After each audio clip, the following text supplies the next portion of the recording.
Aerospace industry came out with some news yesterday. NASA has granted startup rocket ship company SpaceX part of a major multi-billion-dollar contract that was expected by some to be entirely given to an old-school name in the industry, Boeing. But no, NASA granting $2.6 billion of this $6.8 billion contract to ferry astronauts to the International Space Station to SpaceX, founded by Tesla CEO Elon Musk. Elon joins us now in a Fox Business exclusive. Thank you for coming in. Yeah, thanks for having me. What right away does this granting of the contract from NASA really mean to the future of SpaceX? Well, I think it's a vital next step in SpaceX's progress. It's about taking astronauts to the space station, eliminating the dependency on Russia for transporting U.S. astronauts. But for SpaceX, it's the next step in the technology we're developing, and it means we've got a key anchor tenant in NASA as a customer for human transport into orbit. On the screen, we're looking at one of your Dragon capsules. I can remember seeing the original Dragon capsule, what would have been, about 2007? And I looked at it and I thought, this guy's nuts. There's no way anybody's getting there. Since then, you have successfully docked it to the International Space Station a couple of times, correct? Yeah. Is that what the astronauts will be ferried in, or are you going to build brand new technology? What you saw was Dragon 1, the initial version of the technology. Where are we now? Dragon 11? 2. Oh. Okay. This is 2. We're going slowly here. Yeah, but it is... It's a significant upgrade in technology, in particular, and I think an upgrade overall in spaceship technology, because the Dragon 2 will be capable of a precise propulsive landing. So it'll be able to land anywhere in the world on its thrusters with the accuracy of a helicopter.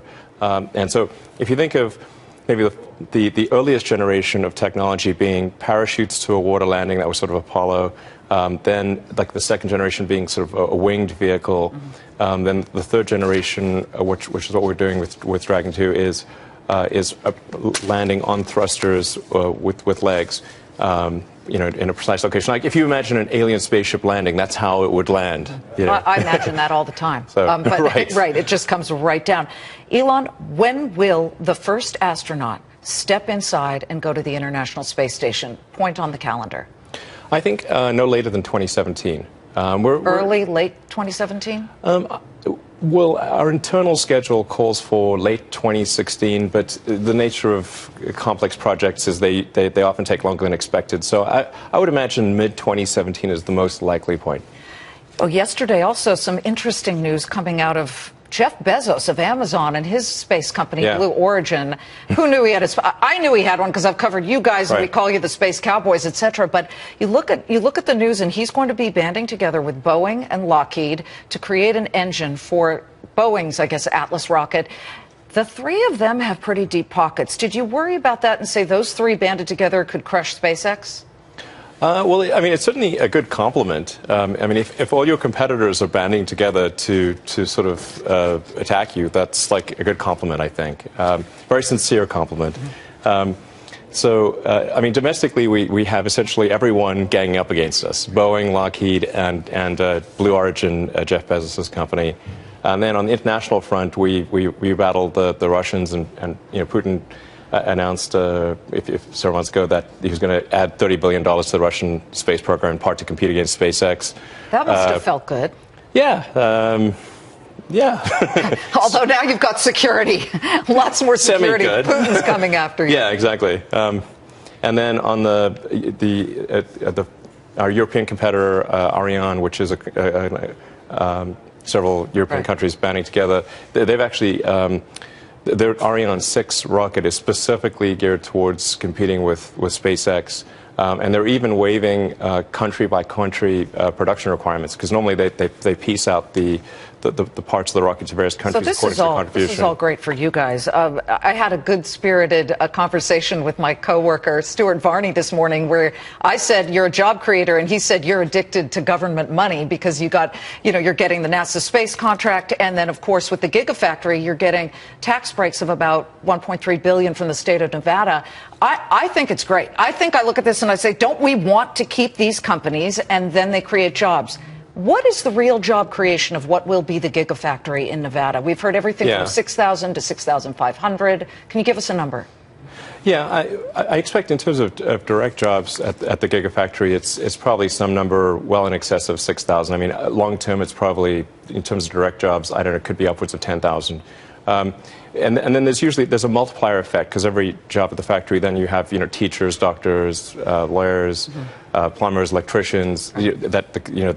So those jobs. Sure, it's the halo effect. They have a significant knock-on effect that's anywhere from 3 to 5 times the direct jobs that are created.